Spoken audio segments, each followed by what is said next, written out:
I'll try to keep it to 30 minutes. You're on.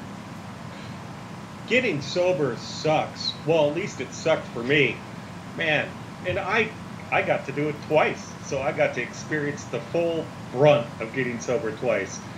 And if you're trying to get sober or you've gotten sober before, you know what I'm talking about. You know about all the withdrawal symptoms. If you're trying to get sober or you were trying and you managed to get sobriety, you probably have looked up all those things that they tell you that you're going to go through in the timeline. And we're going to talk a little bit about that timeline today.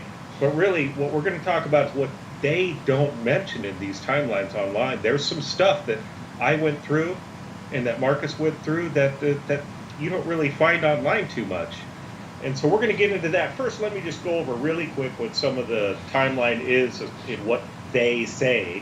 If you happen to look it up, and like from 2 to 12 hours, they talk about withdrawal symptoms start, like tremors, the excessive sweating, restlessness, anxiety, that craving. You want to drink and you're determined not to have one, or you can't have one, whatever the case may be. In like 12 to 24 hours, these withdrawal symptoms, those same ones, they continue, but the cravings become stronger, and then you get reduced energy. You feel sort of depressed, and maybe you can't sleep. At least I couldn't, that's for sure. 12 to 72 hours. This is when it starts to get dangerous, and this is when we say it every time, and that you got to go see a doctor before this. But this is when the people that have that are dependent on alcohol, they could end up with some medical issues.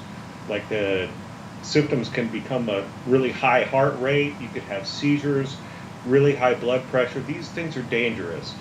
And from 48 to 72 hours, if you've managed to get through that situation, this is where the symptoms, they slowly start to recede. Now, this isn't for everybody. This timeline isn't exact. Some people go through this quicker. Some people go through it harder.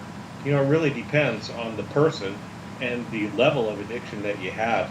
But 3 to 7 days, the symptoms, they're going to start to dissipate a little bit for most people, not all of them.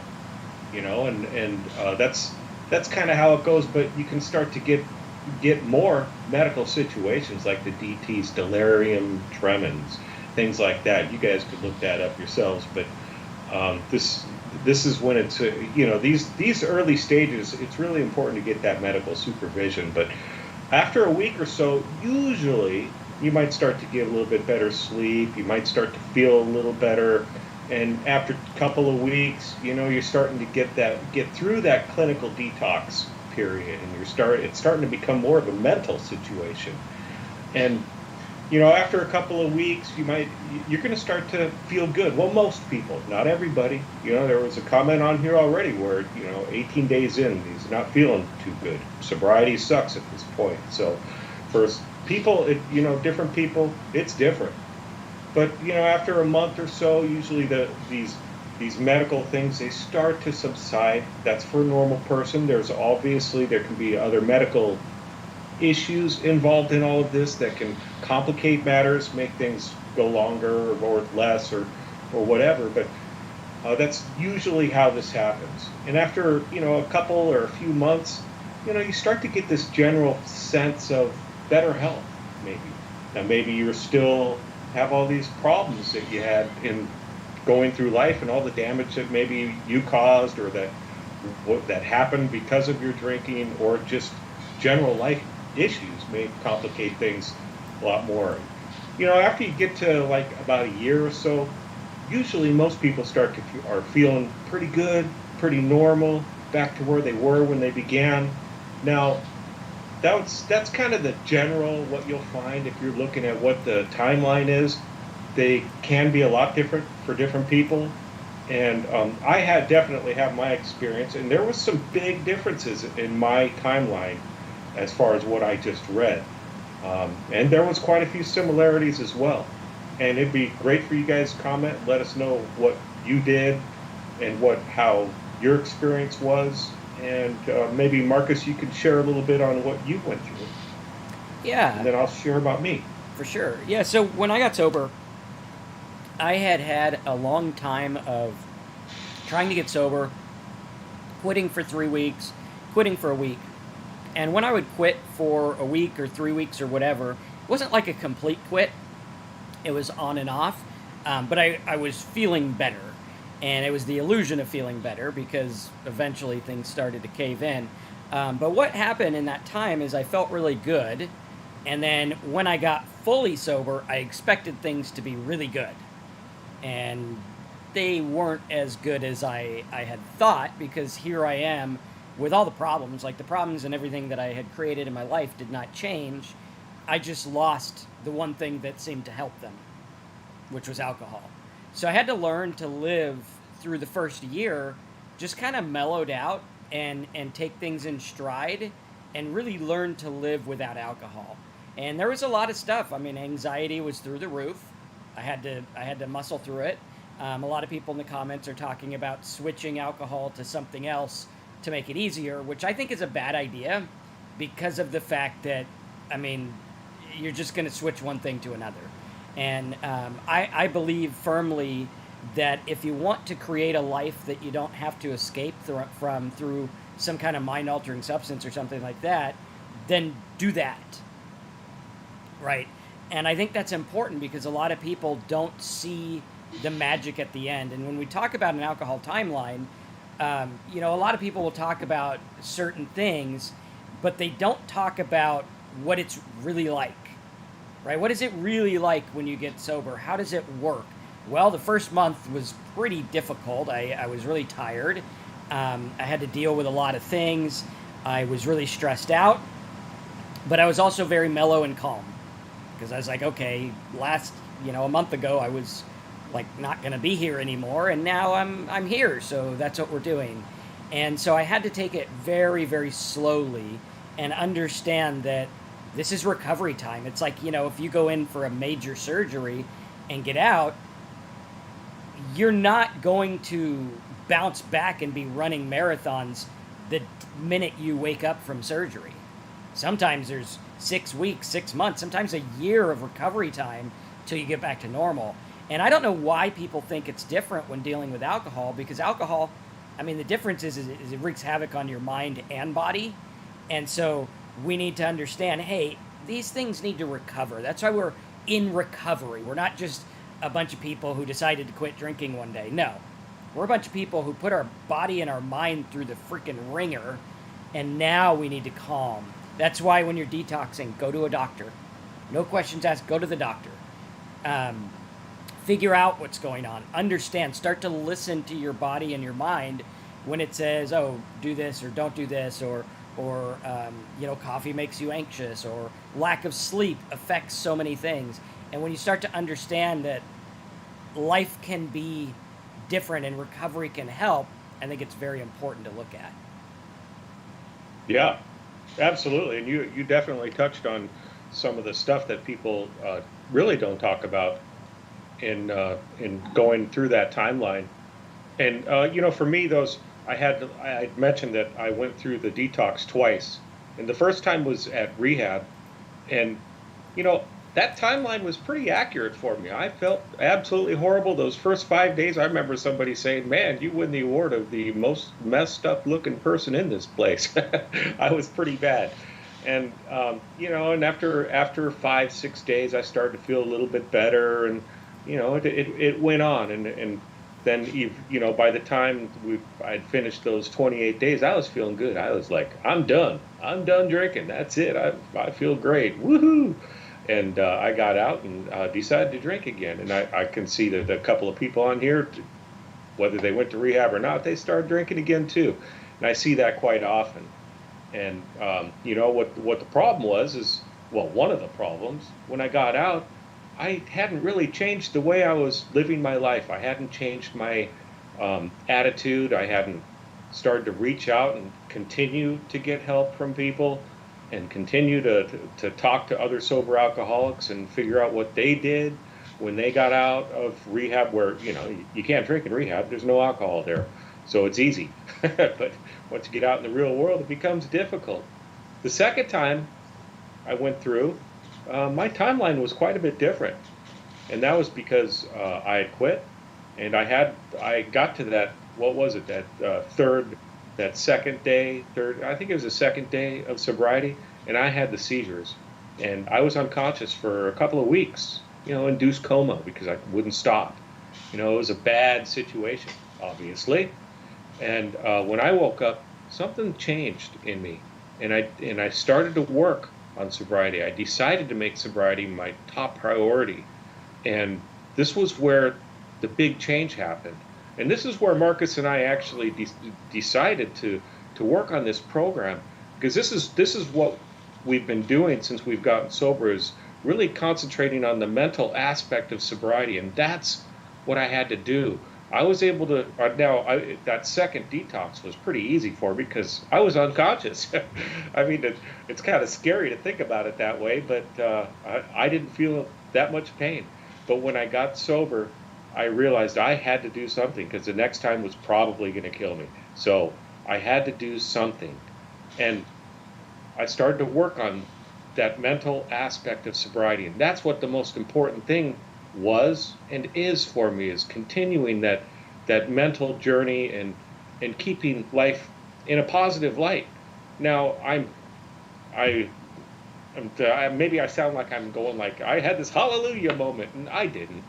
No, when I woke up, things were difficult. My body was really messed up, and I had a lot of work to do. But what I had decided to do was really put the effort in, and that's what the important thing for me was, and is still, is that I do put the effort in. Nowadays, I don't have to put as much effort as I had to in the beginning, but I still have to do some work on my sobriety, and doing these shows is one of them.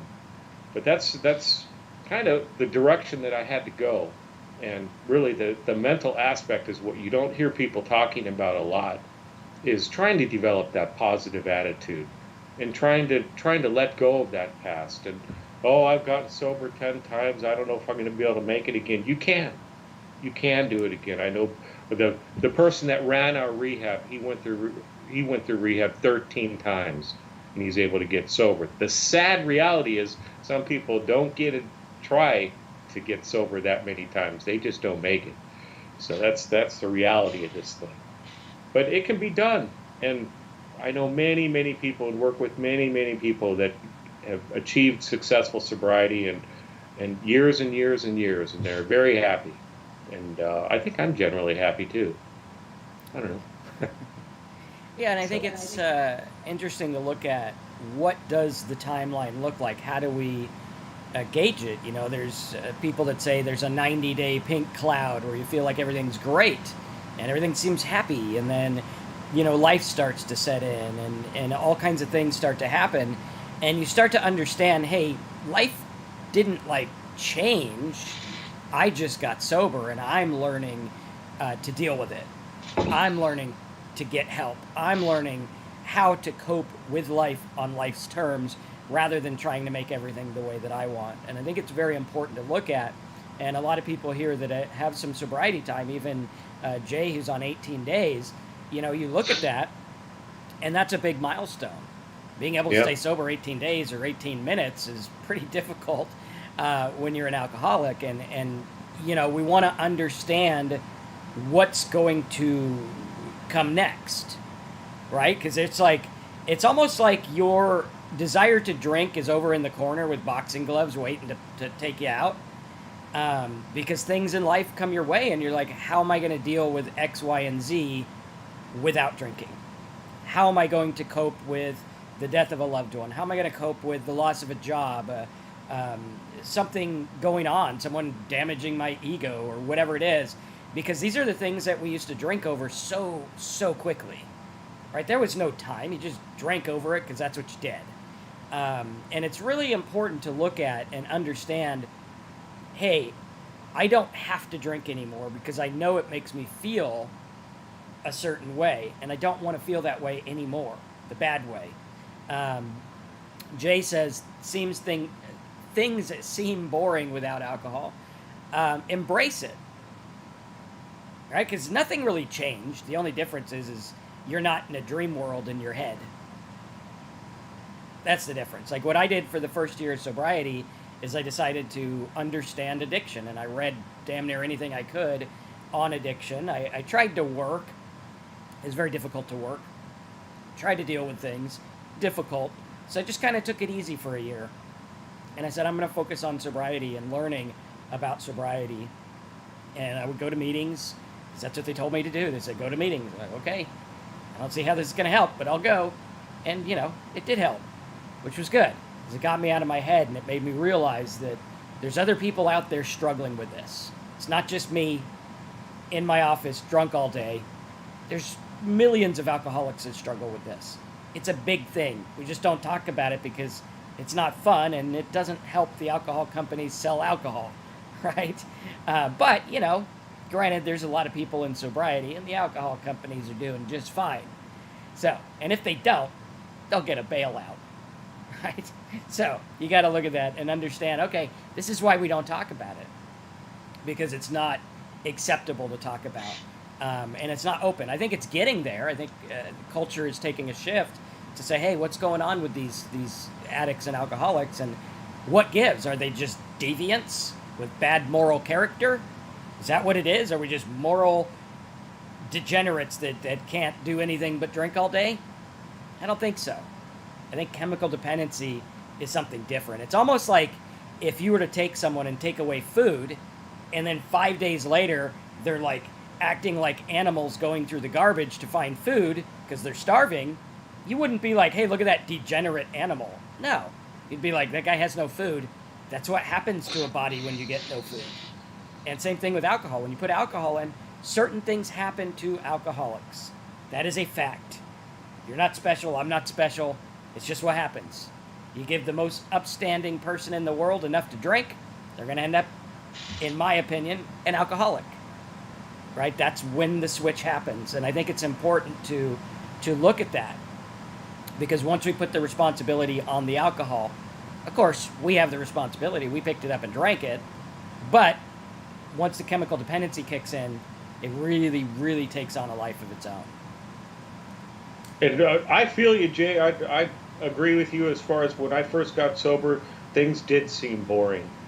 I kind of had to take care of myself, though, so I really had to put the sobriety as a priority and just understand that I was going to be bored. But first of all, if I look back at my drinking, especially those last couple of years, my life was pretty boring. The only reason I felt that it wasn't boring is because I was drunk. Really, I sat around and drank in isolation. I did not do too much.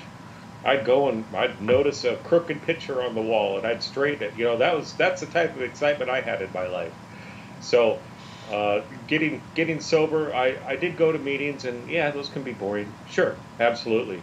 But one thing I did do, and one thing that I'm sure you can do, is I tried to figure out what type of activities I like to do that do not involve alcohol.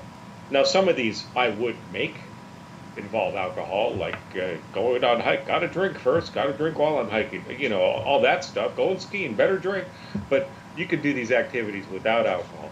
Now, one thing I did not do is go to bars, obviously, or go to any celebrations or anything that I didn't have to go to that involved alcohol. But I tried to figure out some stuff to do, and that's part of the changing your mindset into a sober mindset. Is I was really trying to focus on sober activities that I enjoyed doing. And now, was I busy all day, all night? No, not at all. I did have to learn to accept to be with myself and be in solitude and be happy with that. And is my life boring now? I don't think so. I do not have a boring life at all. I'm actually much busier than I was than when I was drinking. Is there those super high highs, that super excitement? Yes, there are. And I had those highs too when I was drinking, but I don't know. They were a little bit messed up because a lot of times there was consequences involved with those really high highs, and then came the big lows, and I don't have those very much anymore either.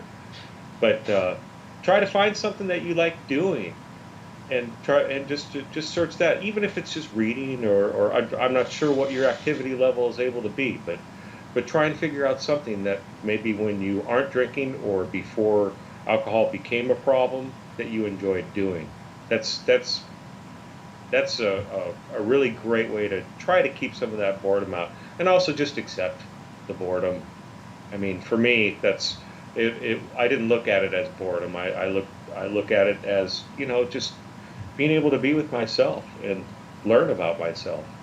And I think that's a really great way to look at it.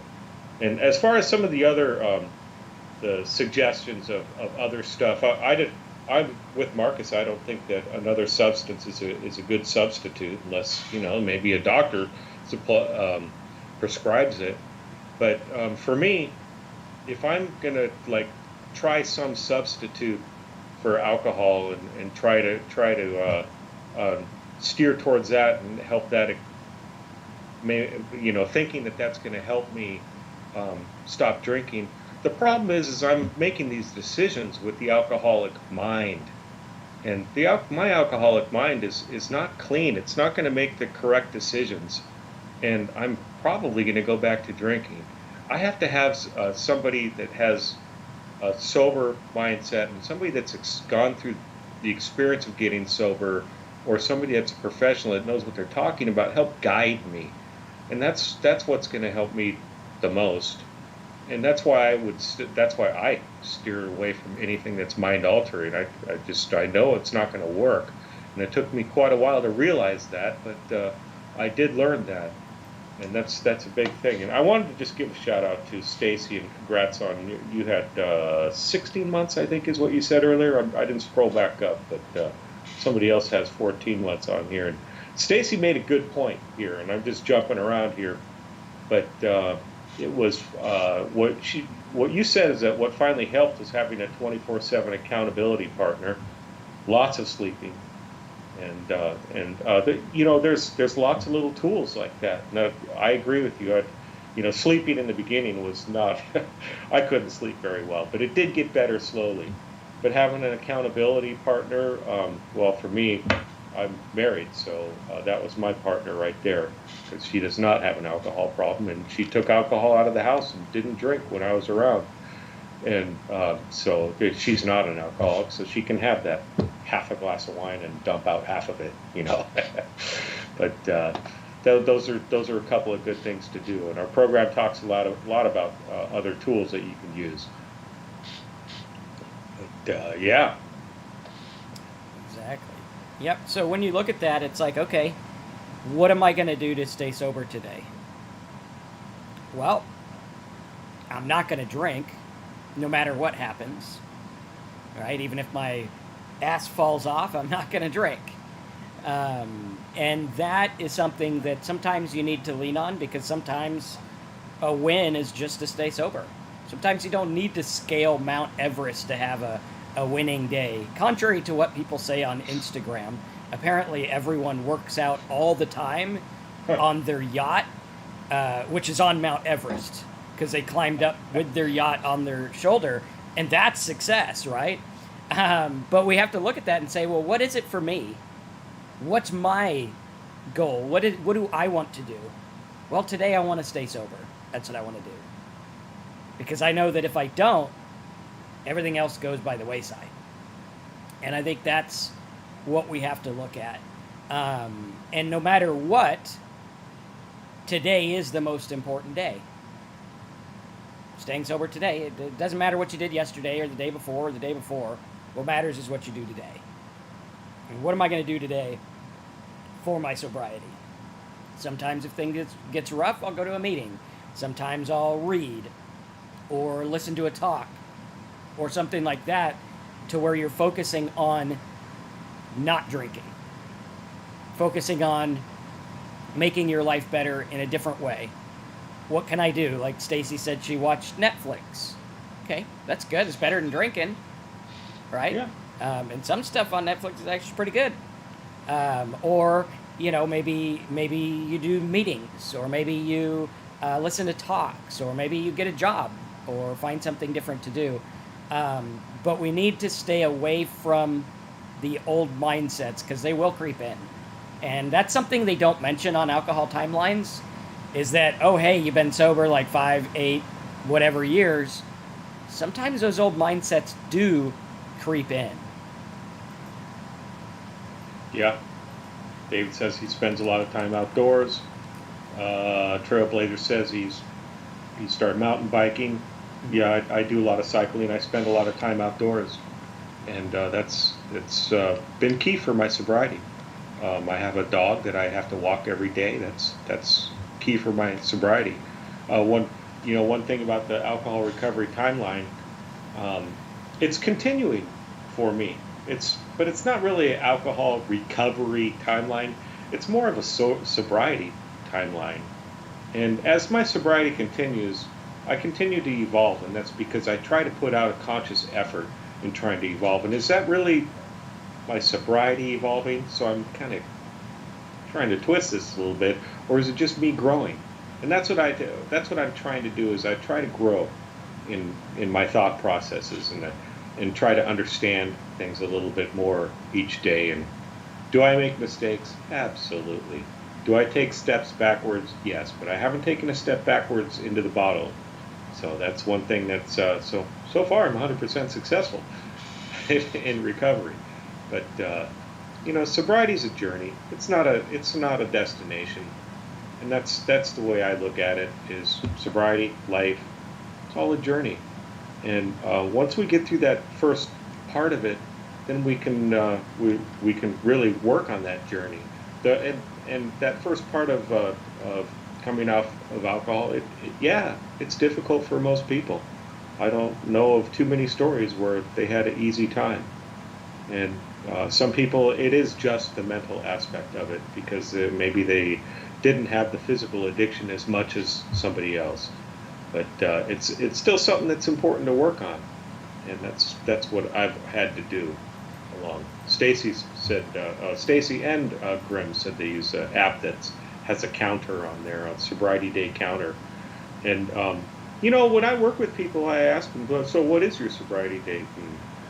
And some of them say, I don't know. And I just suggest, why don't you figure it out? And if you don't know the exact date, why don't you get one? And they're like, why? And for me, it's just a little thing. It's a little accountability thing. I know the day I got sober. I know what it is. I know how much sobriety I have. And is it that big a deal? No, it's not huge, but it's one little thing that I'm like, well, I don't want to lose that day. So maybe that thought will just help my sobriety. It's a bunch of self-reinforcement. That's what seems to help me so far. I haven't had a drink. Absolutely. And hopefully you guys got a lot out of our talk about the sobriety timeline. Any other last minute words to add there, Terry? We do have to end early today. I have to be somewhere. No, that's okay. Mr. Wiz said today is 130 days. Cool. Right on. Awesome, guys. Good job, man. And good to see you. All right, so check out TalkSober.com if you want to support what we're doing on the channel. Go to TalkSober.com, click the big yellow button, sign up. That gives you all kinds of PDFs and cool stuff. And we'll see you next week. Have a good one, guys. Good to see all you new people and regulars.